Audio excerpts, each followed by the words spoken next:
Isang congressman huli sa CCTV na may daladalang mali-malitang pera. Nako, sino kaya to? Mukhang may bumabiyahe na papuntang Hawaii, mga banateros, mga kabiyaya. No, grabe itong na to. At ito yung COA. Oo, yung COA ay di umano ay sangkot dito at ang DPWH. So ang patindi ng patindi itong usapin mapatungkol sa flood control at ngayon talagang nabibisto na ho yung ibang mga congressman. At ito 'di ba kamakailan lang may balita ho tayo na itong si Saldico ay lumuwas na ng ibang bansa, no? So ilang vlog natin diyan na sinasabi nga na may bali-balitang lumuwas na ng ibang bansa. Ito nga po spotted po sa Hawaii. Etong si Saldico, di umano hindi natin to 100% na sure. Pero dito sa video malalaman natin kung ito ba ay totoo o hindi. O spotted po daw dahil alam naman ho natin na mga DDS supporters, ang mga OFW ay gumagala yan. So kalat po yan sa iba't ibang panig ng bansa natin, ng iba't ibang panig ng mundo. So may nakapag-picture na itong si Congressman Saldico at yung tatlo pang senador tuloy, congressman ay nasa ibang bansa na. Oo, sino-sino ba itong mga congressman na to? So yan po yung aalamin natin ngayon. Pasensya na, no? Dito pa rin tayo sa Haunted Forest. Haunted Forest of Botek. Oo. Tinatanong na nga ako ni PH Update kung anong daw nangyari sa background ko. Sabi ko, dito pa rin po ako sa probinsya, kaya kaya ganito pa, mahina yung internet dito, kaya ganito yung setup natin, di tayo makapag-OBS. Naglalag po. Kung makikita nyo, may isa tayong video dyan na boses lang yung naririnig, pero yung video wala ho, talagang sobrang lag. So ito yung naisipan kong gawin para mas makikita nyo yung mga re-reactionan natin video. At ito, DPWH Secretary Bunuan pinagre-resign na. Oo, sino ba itong nagpaparesign kay Secretary Bunuan? Yan po yung alamin natin. At syempre, bago natin din to simulan, huwag nyo pong kalimutan na i-like and share and subscribe ang aking YouTube channel. Pakidamay na rin yung join button at super thanks dyan para mas mapanood pa po ng iba pa natin mga kababayan. So dito, simulan muna natin dito sa interview ni Congressman Tiangco. Dito sa interview ni Congressman Tiangco na kung saan may mga panibagong pasabog na naman nga ho siya, no? At ayun nga, si Saldico nga rin ang biniran niya dito. So ito, panoorin natin. Para marami tayong masuyod na mga tanong at issue, kasama na natin sa ating linya na babalik ang representative na Navotas City, si Kong Toby Tiangco. Kong Toby, magandang umaga. Welcome back to ASPN. Good morning, Kong Toby. Yes, good morning, Ali. Good morning, Pat. Okay. I'm sure nag-monitor po kayo ng privilege speech ni Senator Ping Lacson kahapon. Ano po yung ano yung pinaka kumbaga tumatak sa inyo? Meron pa bang punto na nilatag na talagang kinagulat nyo pa? Hindi, okay. Ang talagang nakita natin doon, the biggest of all crooks, ang pinakamalaking kinuha doon sa proyekto ay yung proponent, di ba? Sabi niya yata doon, 25 to 30%. Hindi ako nagkakamali, no? 20 to 25% yung project proponents kayo naghanap ng pondo para sa project. Ba, malupit. Yun na nga, di ba? So 20-25%. So yan ang biggest of all crooks, di ba? Doon naman sa kay Mayor Magalong, sabi niya, Committee on Appropriations, 20% yata, parang gano'n. So, kaya siguro ngayon dapat maintindihan na ng tao kung bakit talagang hinahanap ko yung small committee report of 2025. Dahil sa small committee report ng 2025, doon dapat nakalagay kung sino yung proponent. Sino yung proponent ng amendment, saan nagbawas, at saan dinala yung proyekto. Kaya napakahalaga nun, di ba? Tapos, konektado yung sinasabi ni Senator Ping tsaka ni Mayor Magalong kasi ang may alam ng proponent is the Committee on Appropriation. So, Kong Toby. Ako, meron akong record ng ibang mga proponents. Yeah. Oo. But I was going to ask Kong Toby, bigo ka pa rin, no? Kasi you gave them 5 Alam ko kung minutes. sino yung mga proponents. Oh. O, sino yung mga proponents? Pwede mo ng pangalanan? Or, Hindi, pag hindi sila nagsabi ng totoo, we will prove them wrong. okay. No, kasi, Wala na, Pat P. Oo. Okay, na tayo doon. Okay. Wala talaga doon sa present committee on APRO yun. Kaya nga sabi ko, tanongin yung COMSEC kasi yung COMSEC is the same COMSEC. oh. Pero up to yesterday, wala pang napapadala sa akin. So wala talaga yun. Walang report, walang minutes. Ang balita ko ngayon, siyempre ayon sa aking mga sources, Ayan na. yung small committee na yon ay sinusubukan nilang mag-doctor ng report. No? But okay, all roads now lead to only one person, and that is former chairman of the Committee on Appropriations siya rin ang chairman ng small committee. Siya lang makakasagot ng mga tanong, diba? Oo. Lahat ng gusto natin itanong, siya dapat ang makasagot, diba? Sino ba ang proponent? Siya lang makakasagot nun kasi walang records di ba? So, yun. Pero Kong Toby, ito nga, no, ipapangalanan ko na, kasi alam naman natin lahat na yung dating chairman. Congressman pa naman siya si Saldico. Saldico, oo. So he's an incumbent congressman. And was he there during the hearing, and did he make any manifestation to explain? Or did you ask him? Wala siya. I haven't seen him this Congress. He's not yet here.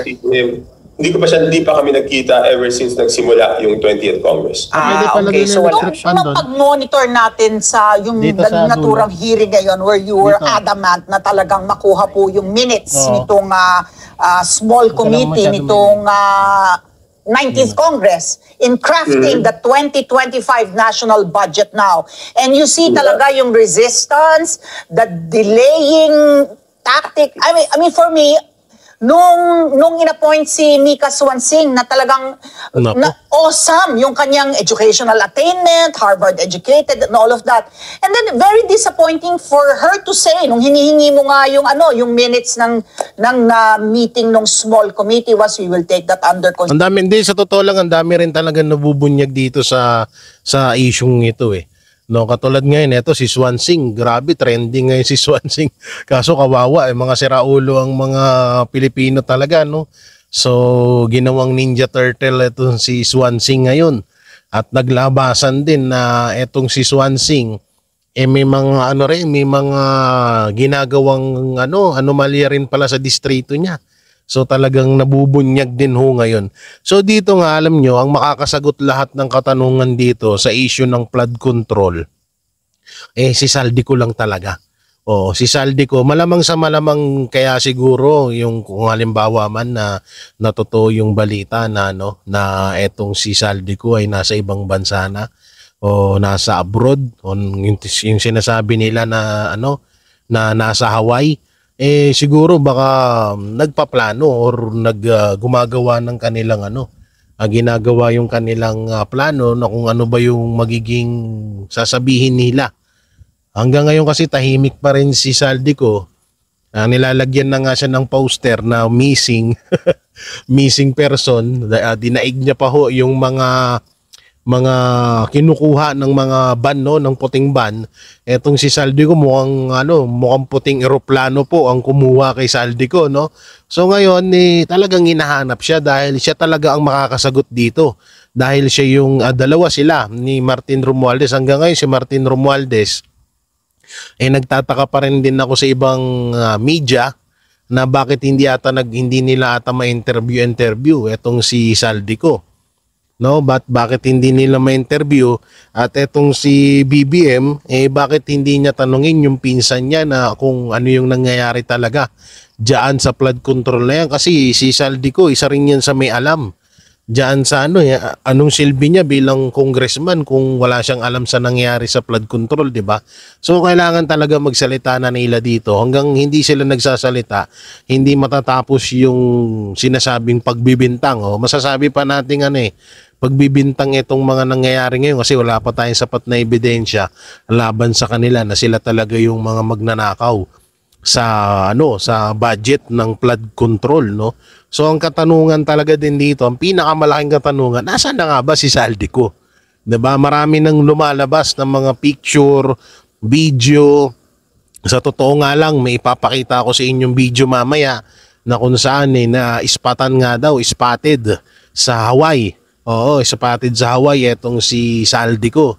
Ewan ko na lang kung may nakapag-reveal na ba na ibang vlogger nito, pero nakita ko lang, may nag-send lamang sa akin nito, no?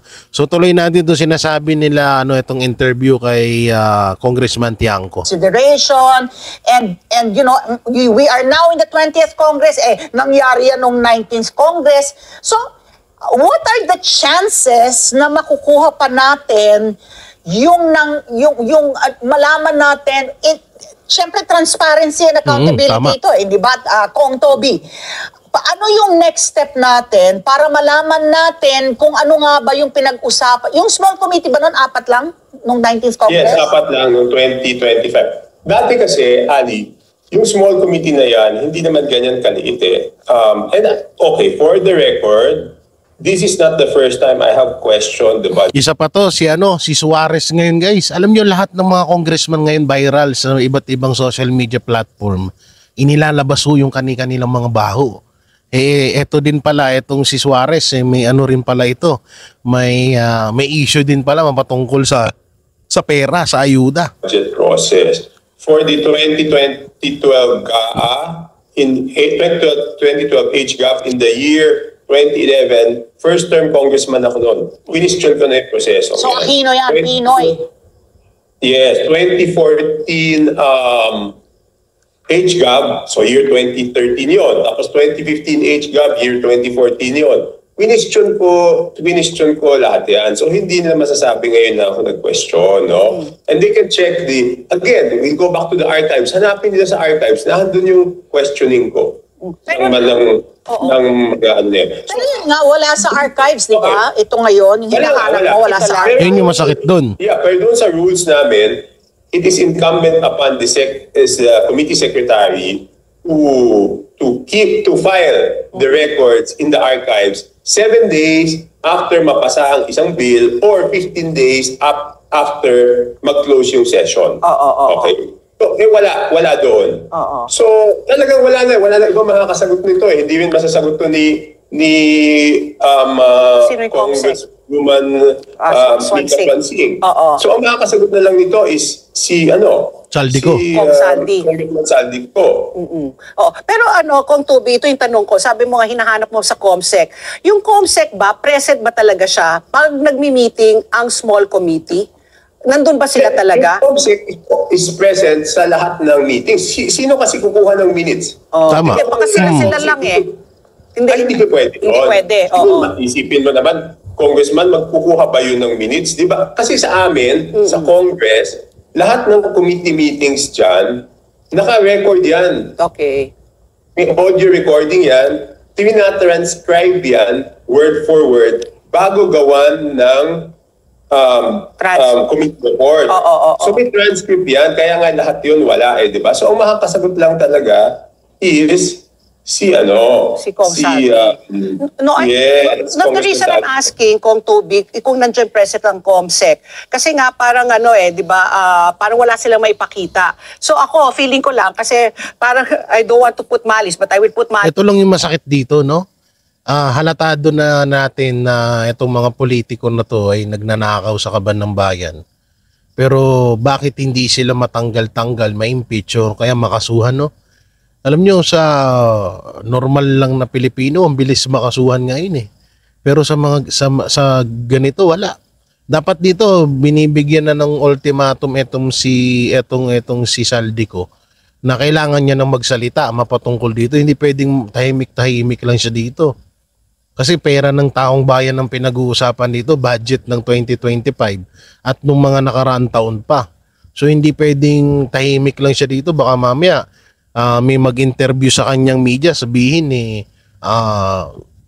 gusto niya ng katahimikan. Hindi po pwede yun at baka mamaya siya ay, di ba, umalis siya. Ang pumalit sa kanya, ito si Kimbo. Kahit nga ho rin si Kimbo, hindi na ho rin nakikita kung nasan na. Dalawa sila ang pwedeng mapasagot dito sa issue ito. Hindi natin alam, baka nga katulad nung sabi-sabi ng iba na itong kampo ni Saldico ay gumagawa pa ng dahilan ng maisasagot nila, dahil kung talagang malinis yung konsensya nila dito sa nangyaring flood control na to, dapat nagsalita na sila agad at ituro nila kung sino talaga yung mastermind. Yun nga, kagaya nga na sinasabi ko, hindi kaya baka mamaya etong etong nangyaring issue na to baka talagang pinag-iisipan na ni Saldico na ituro yung talagang kasi una-una ako naniniwala ko kung sakali man na talagang si Saldico ang pinakaulo dito sa korupsyon, sa flood control. Hindi to magagawa ni Saldico ng walang hindi niya to magagawa ng siya lang mag-isa. Oo, malamang sa malamang may malakas na backer talaga to. May malakas na backer itong si Saldico. Kaya niya rin nagawa to. Kung sakali man na siya. Oo, hindi ko naman sinasabi na hindi ko naman tinutumbok na Hindi ko naman tinutumbok na siya talaga. No, hindi tayo nagbibintang. Pero yun ang hinala ko kasi katulad na lang yan. Halimbawa, Toby Tiangco. So paano magagawa ni Toby Tiangco yung bilyong-bilyon, 'di ba, na nakawan sa budget na 'yan? So ibig sabihin, napakalakas ng backer mo kaya mo nagagawa 'yan. At hinahayaan ka, 'di ba? Hinahayaan ka sa mga mo. Kaya malamang sa malamang dito, eto hinala ko lang Kaya kumikilos ngayon si Marcos Jr. Baka mamaya kasi ang gawin nila biglang magsalita itong si Saldico at ituro siya. No, ituro siya na talagang siya ang mastermind ng nakawan dito sa flood control, at ngayon kaya siya nag-iimbestiga sa flood control para sabihin niya na porket nakita lang yung company mo na isa dito sa mga involved sa nakawan sa budget ng flood control, ngayon ako ituturo mo. So sasabihin na naman nila yan. Parang ililihis ba or gagawin nila agad, kaya nila ginagawa yung investigation ngayon para para hindi sila mapaso. Kaya tinatawag silang sala sa init, sala sa lamig. Yun yung inala ko dyan kasi isipin nyo maigi. Bakit kaya bukod sa palabas lang to, halimbawa kung palabas man to, pero kung eto man ay totoo, yun ang nakikita ko na baka bandang huli, idiin talaga ni Marcos Jr. etong si Saldico rito. Oo, alam nyo, hindi kayang ilaglag ni Marcos Jr. si Martin Romualdez. Ako na nagsasabi sa inyo yan, pero si Saldico, pwede niyang ilaglag si Saldico, si Romualdez tsaka si Marcos Jr. Yan dyan ako naniniwala. Kaya baka nga itong imbestigan ni Marcos Jr. Talagang pangdidiin na ito kay Saldico. Yan ang mahirap dyan. Baka nagkakaroon na ng Kaya itong si Saldico nung nakaramdam na parang malilintikan siya, bigla siyang lumayas, di ba? Hindi na siya nagpapakita hanggang ngayon. Baka totoo rin talaga na naiispatan na siya sa Hawaii. Mahirap dyan. List na rin, napaka mahiwaga ang nangyari na baka in-exclude rin nila yung COMSEC na sila ang nag-usap. That's where I'm coming from. Pwedeng nangyari yan. Pwedeng nangyari yan, di ba? Mas mahirap naman yun, di ba? Pwedeng nangyari yan. Posible talaga yung sinasabi mo. Patpi. Posible talaga yan na sila nag-usap, hindi nila sinakma yung COMSEC. Sino ulit nag-violate ng rules, di ba? Yung small communities. So, they have to explain. So, balik na naman tayo kay Saldico, di ba? Yeah. So, posible talaga yung sinabi mo na hindi nila sinama yung COMSEC. Okay. By itself, kasi nga sabi nyo nga, consistent ka naman since administrasyon ni Pinoy Aquino talagang kini-question mo na itong small committee. Pero, Hindi lang small committee, the whole budget process ang the whole budget process. Pero ito, the small committee is just part of the questions, no? So, Kasi tanda ko, hindi naman ganyan kaliit Hindi naman 4 na tao nun. Kaya Cayetano daw, 13 tsaka under the under the leadership of Alan Cayetano. Peter Cayetano, 13 yan. But, ibig ko sabihin, the reason why nagkaroon ng small committee was kasi tedious kung plenary ang didinig doon sa mga individual amendments. So, paliwanag mo lang Kong Toby para sa kaalaman ng taga-subaybay natin. Supposedly Yan. sa House Rules, pagkatapos ng pagka na-approved on second reading, dapat wala ng mga pagbabago. Pero ito na nga si small committee introducing individual amendments. Yun yung kalakaran. Ano ang mali doon? Ano ang mali doon? Kasi ang sinasabi... Ako nasasagot, anong mali doon? Ang mali doon, kasi, di ba, katulad niyan, napag-usapan na sa House, nai-air na sa media, sa social media. Pagdating doon sa small committee na yon, yung tinatawag na private forum, may nangyayaring, doon nga nangyayari yung usapan na hindi natin nalalaman. Pwedeng doon nangyayari yung usapan na magkano yung ibabawas, magkano yung ibibigay, magkano yung for the boys. Doon pwede mangyari. Kasi wala naman nakakaalam doon. Ilan lang naman ng tao doon. Sabi nga ni Congressman Tiangco, halos 10 lang ata.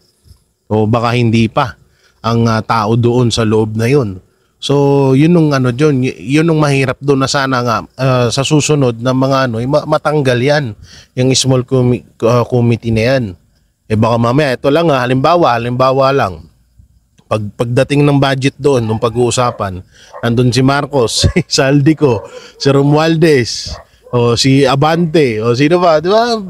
Pwedeng ganun mangyari doon kaya dapat talaga matanggal. Pero pakinggan natin sasabihin ni Congressman Tiangco. Kailangan mag-small committee kasi alam nga naman yung lahat ng individual amendments, plenary pa na more than 300 House members ang mag-discuss and debate.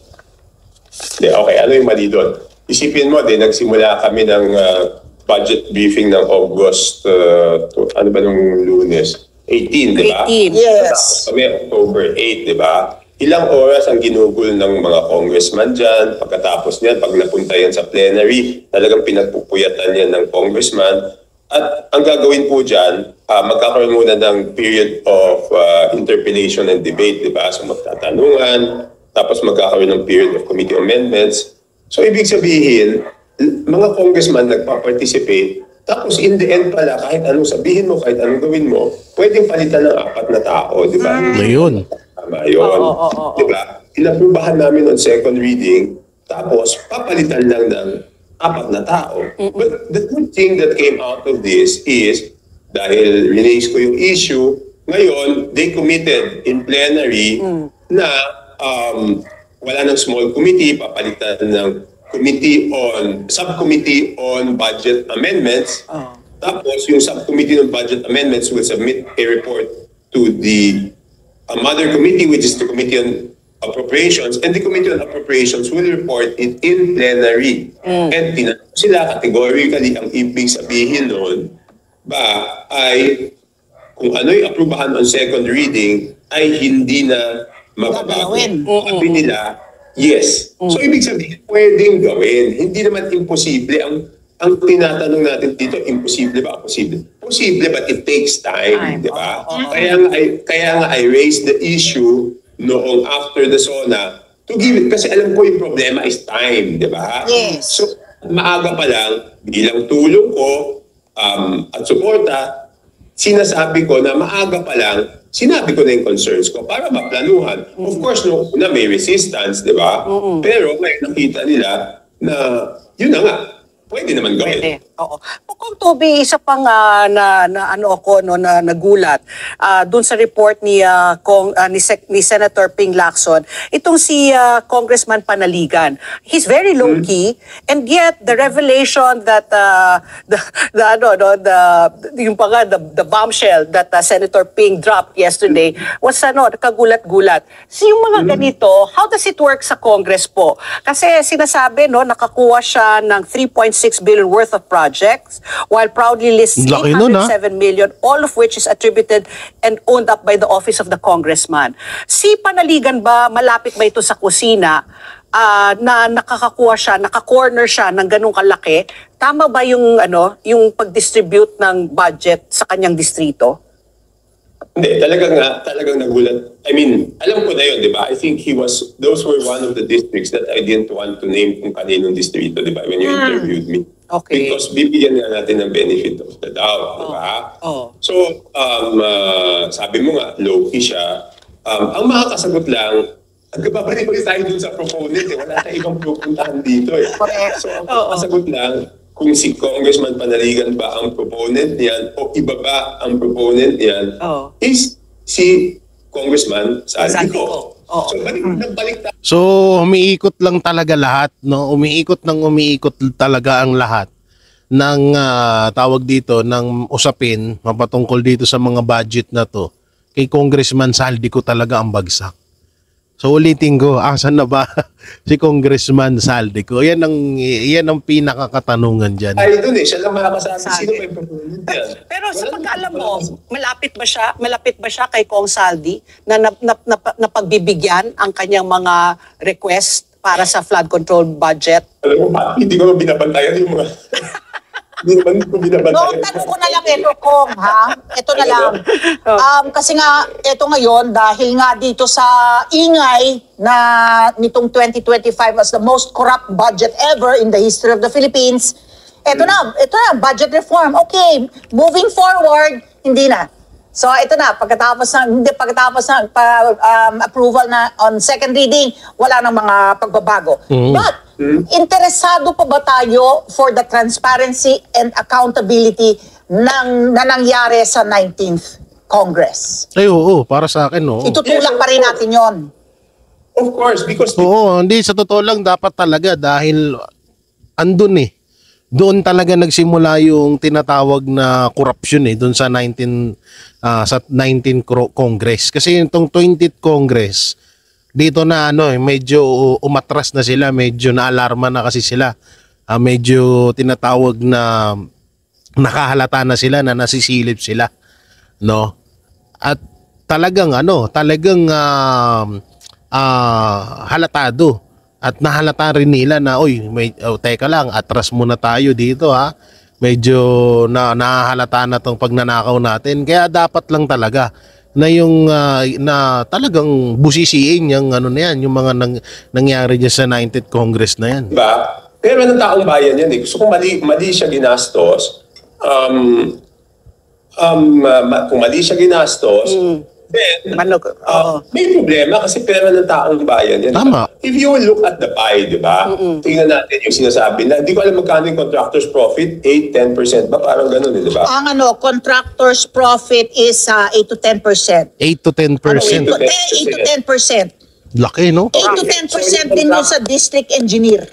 Okay. So, ibig ko lang sabihin, pinaka-importante talaga dyan is yung proponent Kasi siya talaga yung head nung, kumbaga siya yung pinakamadaming kinita dyan. Di ba? Di ba sinasabi ko nga, wala namang SOP, wala namang for the boys, kung wala namang pondong nilagay. Di ba? Okay, sige. Ganito natin para mas madaling maintindihan.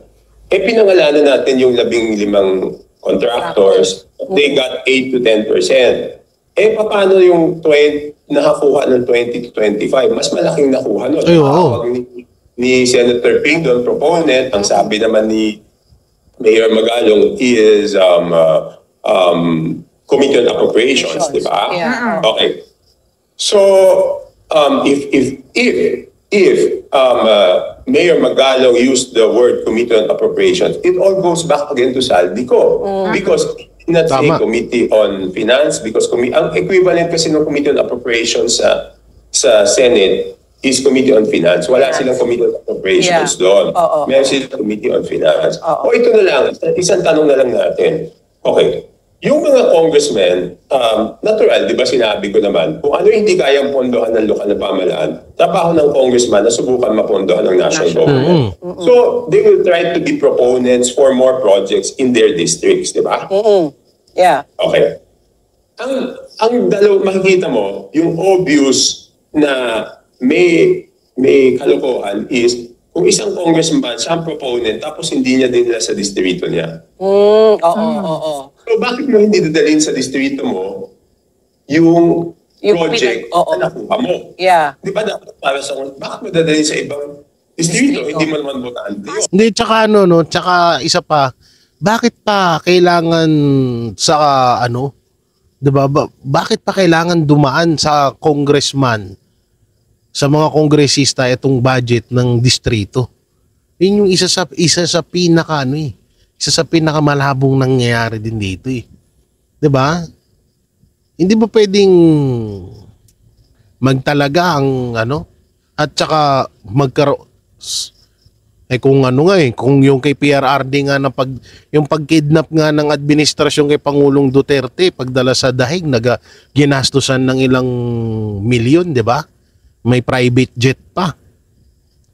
Yun pa kayang maglaan ka ng mga tao sa bawat distrito kung talagang maayos yung presidente magtalaga ka ng isang tao sa bawat distrito na secret yung sikretong survey doon sa mga sa mga flood control na ginagawa. Ganun, napakadali lang. Sabihin na natin na sahuran niya ng 100K per month yung tao na yun, 'di ba? So napakadali sa pera ng kung yung mga yung kay Pangulong Duterte nga ginastusan nila ng milyon-milyon Sa totoo lang ang dami pwedeng gawin talaga. Napakadaming paraan na pwedeng gawin kasi hindi nila ginagawa. Kasi nga, kagaya ng sinabi ni Acting Mayor Basti Duterte at ni Vice President Sara Duterte na ito ay talagang kung hindi palabas lang, talagang may ginagawa sila dito or involved din si Pangulong Bongbong Marcos dito sa nakawan sa flood control na to. So pwede pala yun. Proponent ka pero hindi sa distrito mo mapupunta yung... So, ikaw lang nagsulong. Ano? Ikaw lang ang nagsulong Tindi nun na mabigyan ng pondo ito. Kunyari ikaw, congresswoman ka ng, let's say, Quezon City, si Patty, congresswoman ng examples lang, examples na ibang. Ikaw ang proponent, dapat dadalhin mo sa distrito mo. Correct. O bakit mo dadalhin sa distrito ni Patty? Hindi ba kaduda-duda yun? Oo. Kasi may pass. I'm going to ask you, Kong Tubi. Okay, number one yan. Oo. Ito mas magandang question. Oh. Bakit may mga party list na sobra-sobra laki ng pondo na sila ang proponent? Wala naman Wala silang distrito. constituent. Oo. Okay, so ang ibig ko sabihin doon sa Congress, bakit yung congressman na may distrito, kailangan pa niya makiusap doon sa mga party list para lang magkaroon ng pondo yung distrito niya. Grabe, no? Hindi pwede na siya mismo mapagbigyan. Ang nangyayari, pag siya mismo nag-request for his district, hindi niya makuha yung pondo. Pero kung siya nag-request through a party list na medyo malakas-lakas, babagsak yung pondo sa kanila. So, di ba? I mean, may problema doon Yeah.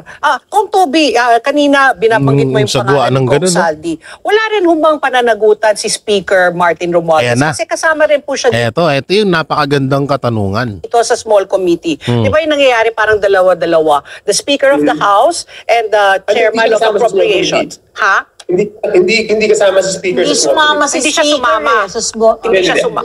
Ang kasama sa small committee is the Chairman of the Committee on Appropriations, Senior Vice Chairman of the Committee on Appropriations, Majority Leader, and Minority Leader. Wala si pero hindi rin natin pwedeng yun na Congressman Toby Tiangco. Hindi natin pwedeng tawagin na hindi pwedeng kasi baka mamaya yung mga nandoon sa small committee na yun baka lang niya yun, pumupront lang sa kanya. Pero yung nasa likod talaga nun, siya talaga. 'Di ba? Kasi House Speaker ka tapos wala ka doon, parang nakakaduda, 'di ba? Hindi siya kasama, di ba? Hindi siya sumama. Okay. But I think since I don't know, hindi naman, baka pag ako nagsabi, lalong hindi pakinggan. Ang ibig ko na sabihin, siya yung speaker nung 19, siya speaker ngayon, di dapat patawag niya si Saldi. Ayun, isa din yun. No? Isa din yan na pwede niyang gawin yun. Pero kung ipapatawag niya man si Saldi ko, tana mukhang magkakagulo dyan. Oo, mukhang magkakagulo. Napakalaking gulong mangyayari sa Congress. Sakali talagang ibagsak na nila si Saldi ko. Ang daming mabibisto dito.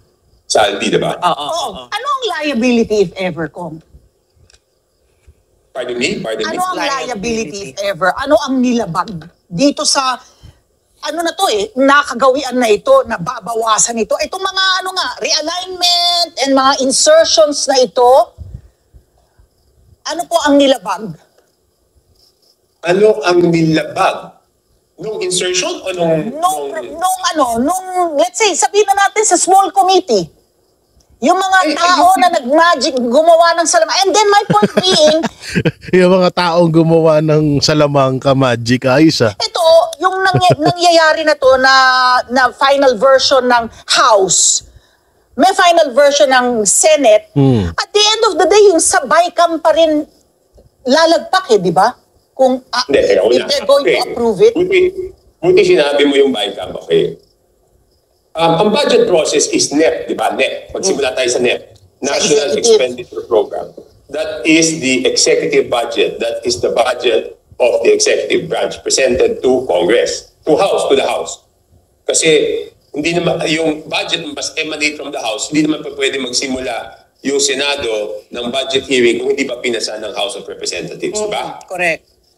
Yung NEP, pag pinasa namin yung third reading, magiging HGAB, House General Appropriations Bill. Okay? In between the NEP and the HGAB, nagkakaroon na ng amendments dyan, yung tinatawag na insertions. Kasi ang tawag doon sa amendments ay insertions, initiatives, errata. So nagkakaroon na yan. Okay? Sino ang nakakaalam nung insertions, initiative, errata na nangyayari between the NEP and the HGAB? It's only the small committee. Yun lang talaga. Okay. Sila lang. So pag naging HGAB, ipapasa sa Senado. Pag pinasa ng Senado yan, magkakaroon ng Senate version of the bill. Okay? Yun ang iba-BICAM. Yeah. So ibig sabihin, dalawang pagkakataon na magkaroon ng insertion. Diba? Okay, yung BICAM, binabatikos natin, hindi siya transparent, pero may committee report yun. Ayun, at least you can go back to that. Yun, Yeah. Ganun pala yun. NEP, ano yung final? Makikita mo magkano binawas. Ang wala lang doon is kung sino yung Proponent. nag-introduce. Yes. Diba? But nakita ko, merong House Concurrent Resolution, Congress Concurrent, meron Senate Concurrent Resolution filed si Senator Ping Lacson, supported by all the senators, signed, na magiging transparent na dapat, pati kung sino yung proponent, makita. Ako. Okay, Yun ang sige. So yun, no, napakaganda nung explanation ni Sir Congressman Toby Tiangco. Oo, ang ganda ng pagka-explain niya. Buti talaga, kahit papaano pasalamat tayo, merong katulad nila Toby Tiangco dyan sa Congress na talagang matapang na tumatayo dito sa issue ng flood control na yan. So dito, panoorin naman natin tong DPWH at COA personnel sa nasangkot sa anomalya sa flood control. Naku, pati pala yung COA. Hindi lang pala DPWH ang involved dito, pati ang COA. So ito, panoorin natin. Parang ang lawak ng corruption sa DPWH. Anong nire-recommend nyo dapat gawin? Well, hence must go. Maaring umabot pa ng 10 Senate hearing ang gagawing pagbusisi ng Senado Naku, tagal pa pala. sa saklaw ng mga anomalya sa flood control Tagal pa pala projects. nito. Ito ang inihayag ni Senate President Pro Tempore Jinggoy Estrada kasunod ng pagbubunyag ni Senador Panfilo Lacson ng anyay garapal na korupsyon sa naturang mga proyekto. Ayon kay Senador Estrada, sinusuportahan niya ang mga isiniwalat na impormasyon ni Senador Lacson kung saan pinangalanan pa dito ang ilan umanong sangkot sa anomalya. Kaya inaasahan ni Senador Jinggoy ang partisipasyon ng mga ito sa mga susunod na pagdinig ng Senate Blue Ribbon Committee. Yes, they have to be present. Matatawag siguro natin sila yung mga district engineers, of course, ng Bulacan, Mindoro, and pati yung COA. Kasi hindi magpo-prosper ang flood, ang ghost project kung walang operation. Pati pala Kaugnay COA nito, dito. sinabi ng senador na hindi niya tiyak kung kung may ilang empleyado ng DPWH ang tumatayo ring kontraktor. Ngunit malaki niya ang posibilidad na sila-sila rin ang nagpapaikot ng mga kontrata. Habang ipinauubayan na nito kay Pangulong Ferdinand Marcos Jr. ang pagdidesisyon kung dapat magbitiw sa pwesto si DPWH Secretary Manuel Bonoan. I reserve my comment. Hindi, ako naniniwala ako hindi lang si Bonoan, dapat pati rin si Saldico. Silang dalawa ang matanggal sa pwesto. Kasi, alam mo, honestly, frankly speaking, baka hindi rin alam ni Secretary. Fairness sa Secretary. Posible yun? Kalokohan yun? Bakit? I ask you. Di ako naniniwala ako kalokohan yun na walang alam ang DPWH.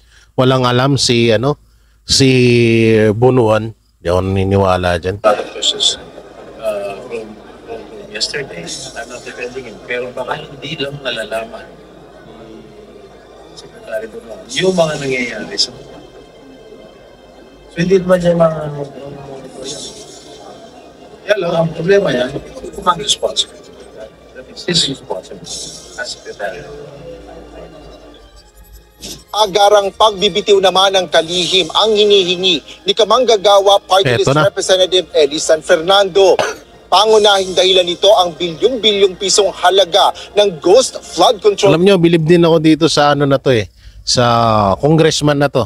O bagong congressman po ito Sa totoo lang, kasamahan po nila Boss Dada ito nung pinatawag ng mga tuwadcom sa Congress, etong mga DDS, mga vlogger.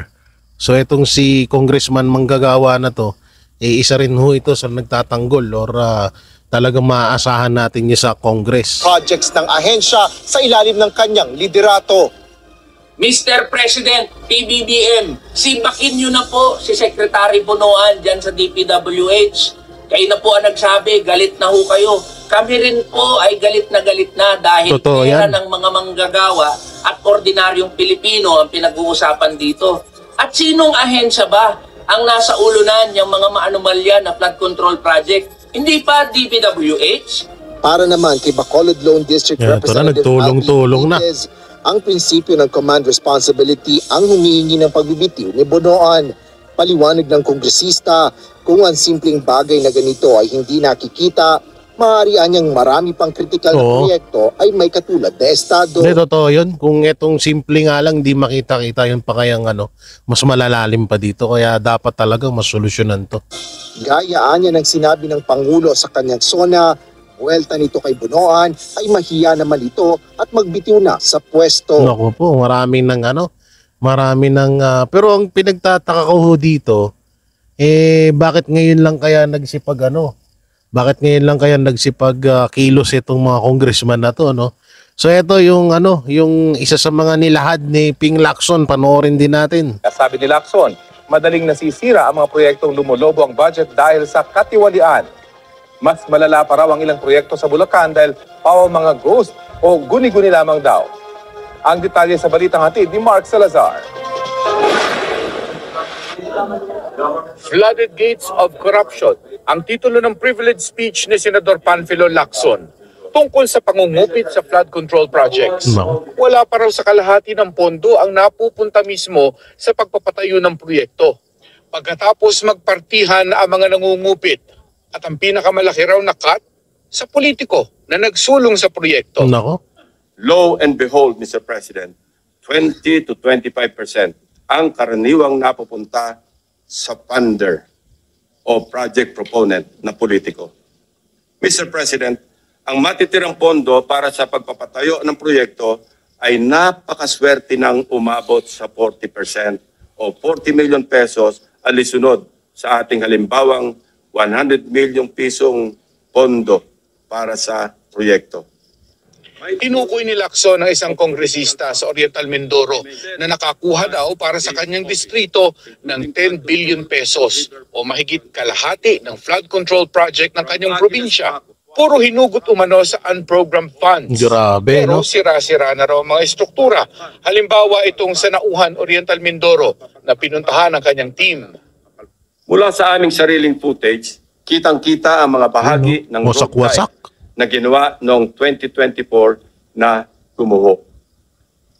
Ang nakikita niyong flood control project ay nagkakahalaga ng 204.8 million pesos na base sa official record ng DPWH ay completed project na nito lamang Pebrero Intindi. 2025. Halos 3 buwan pa lamang ang lumipas, Mr. President. Hindi man binanggit ni Lacson ang pangalan ng kongresista pero nakalagay ito sa kanyang presentation. Si Oriental Mindoro 1st District Representative Arnan Panaligan. Tinukoy din ni Lacson ang mga proyekto sa kandating Arayat, Pampanga.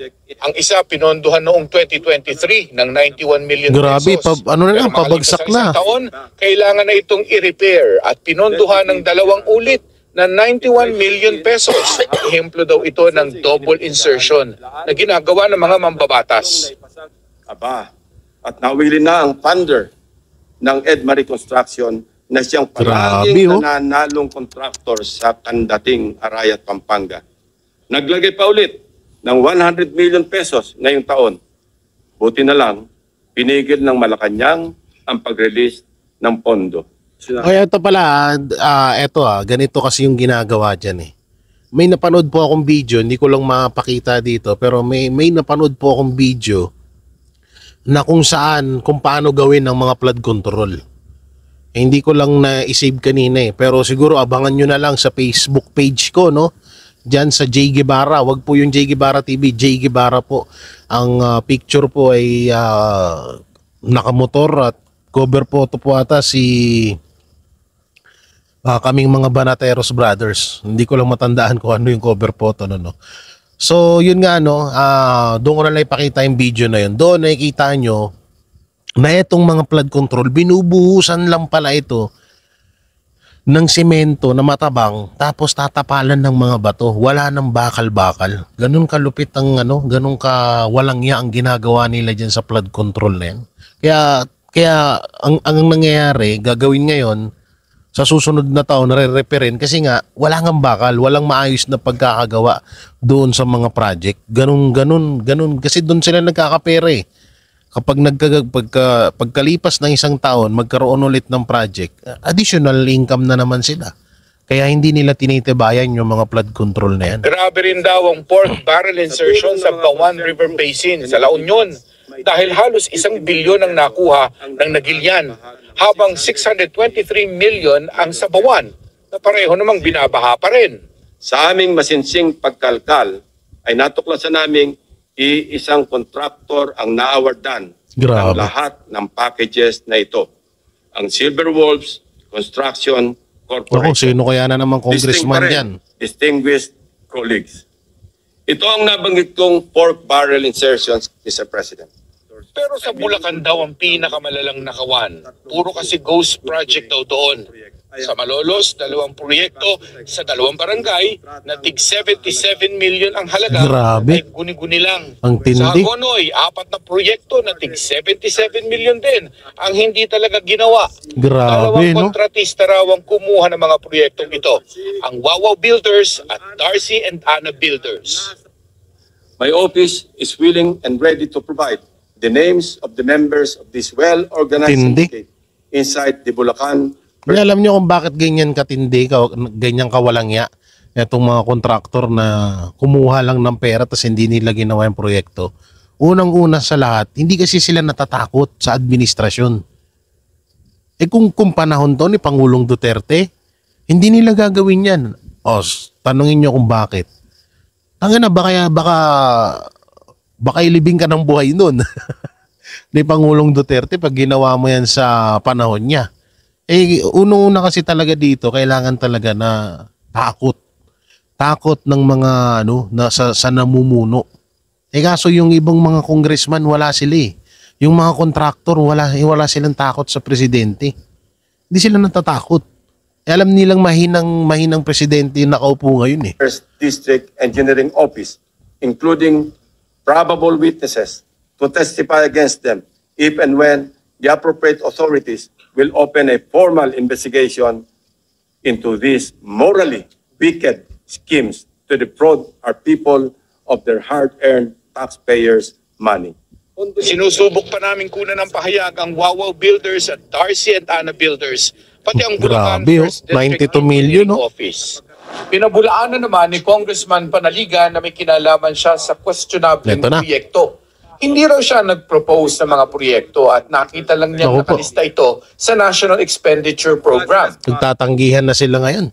Hindi rin daw siya kinonsulta ng DPWH. Katunayan, may mga proyekto siyang pinapabago pero hindi raw pwede dahil DPWH aniya ang naglista. Naku po. Sabihin, tayo ang Ang galing nang nangyayari ngayon, ano? Hindi PWH itinuturo sa mga kontraktor at congressman. Yung kontraktor, congressman, itinuturo ang DPWH. Hanap na yun, nagturuan na lang kayo. technically ay para sabihin Kongreso nag-finance kasi yung NEP na yon ay inaproban ng Kongreso at naging General Appropriations Act nung mapirma ng Pangulo.